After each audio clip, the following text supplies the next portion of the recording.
The Galactic Council chamber floated in the void between stars, a massive crystalline structure that had witnessed 1,000 years of diplomatic discourse.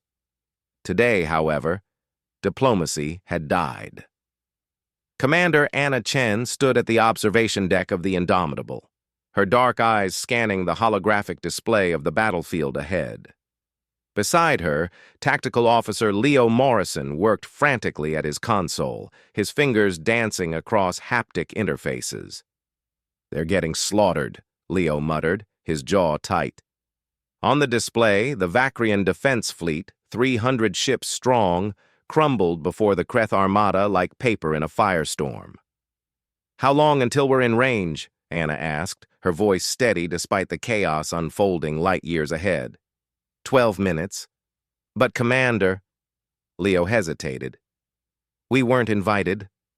The Council explicitly excluded humanity from this conflict." Anna's lips curved into a grim smile. "The Council said we were too young, too primitive, too emotional to participate in galactic warfare." She turned to face him. "They said humanity had no business interfering in matters of advanced civilizations. And here we are anyway. Here we are." The Kreth invasion had come without warning. A species of silicon-based warriors from the galactic rim, they'd spent centuries in isolation, building their strength. When they finally emerged, they brought with them weapons the Council races had never imagined.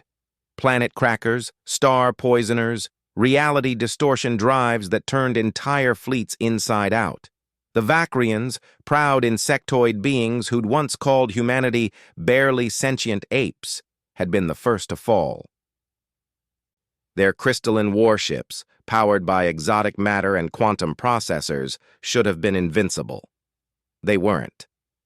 "Translation algorithms are ready," Leo reported. "The moment we engage, every species in the galaxy will hear us." Anna nodded.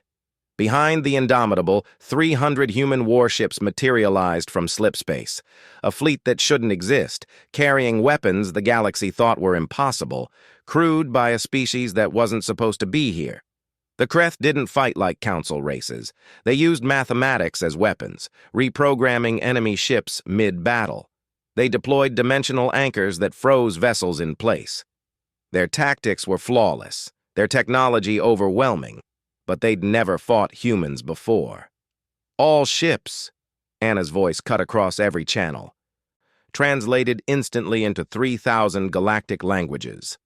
"Execute Pattern Omega." The human fleet moved. What happened next would be analyzed by military historians for centuries, where Council races had maintained formation waiting for algorithmic solutions to tactical problems. Humanity scattered like wolves. Each ship became an independent actor, unpredictable, chaotic. The Kreth's computational warfare systems, designed to predict and counter logical tactical moves, suddenly had nothing to calculate. Human captains didn't follow doctrine. They improvised. They took insane risks. They made decisions that violated every principle of sound military strategy. And it worked. Leo watched in awe as the Defiant performed a maneuver that should have torn it apart, diving directly into a Kreth formation, shields screaming, then self-destructing its slipspace drive. The resulting implosion created a micro-singularity that swallowed 6 enemy vessels. "The Defiant's crew evacuated," Leo confirmed. "Life pods are away." "Good." Anna's eyes never left the tactical display. "Launch the Prometheus packages." Across the battlefield, human ships deployed their secret weapon, not advanced technology or exotic physics, but something far more terrifying to the Kreth: randomness. The Prometheus packages were simple nuclear devices wrapped in scrap metal and biological waste, programmed with random detonation timers. They didn't follow trajectories the Kreth could predict. They didn't behave according to any mathematical model. They just exploded, filling space with debris fields that disrupted Kreth sensors and blocked their dimensional anchors. "They're adapting," Leo warned. "Kreth command ships are attempting to isolate our vessels. Tell all captains, full discretion. Stop following my orders." Leo blinked. Commander, you heard me.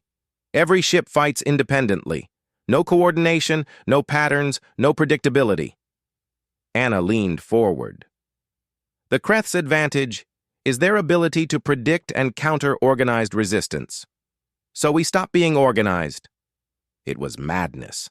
It violated every military principle developed over 300,000 years of galactic warfare.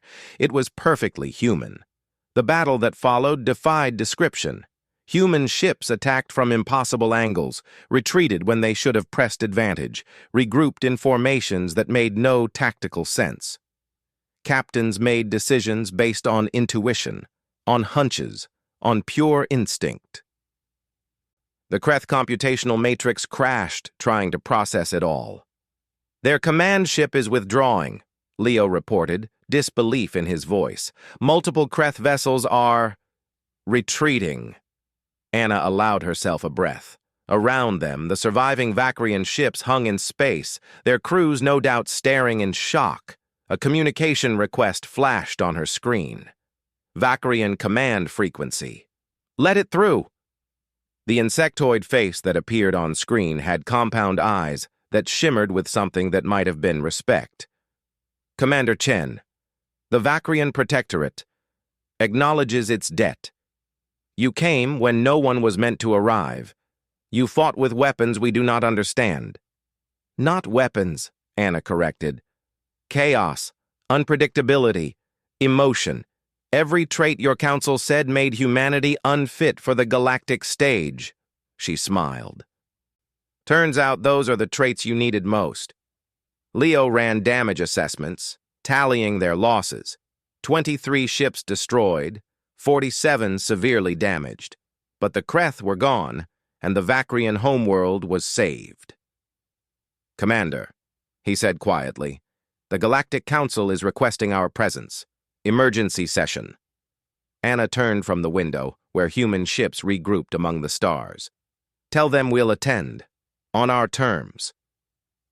As the Indomitable prepared for slipspace, neither Anna nor Leo noticed the monitoring drones from a dozen other species, recording everything. By morning, every civilization in the galaxy would know. Humanity had arrived on the galactic stage, and nothing would ever be the same.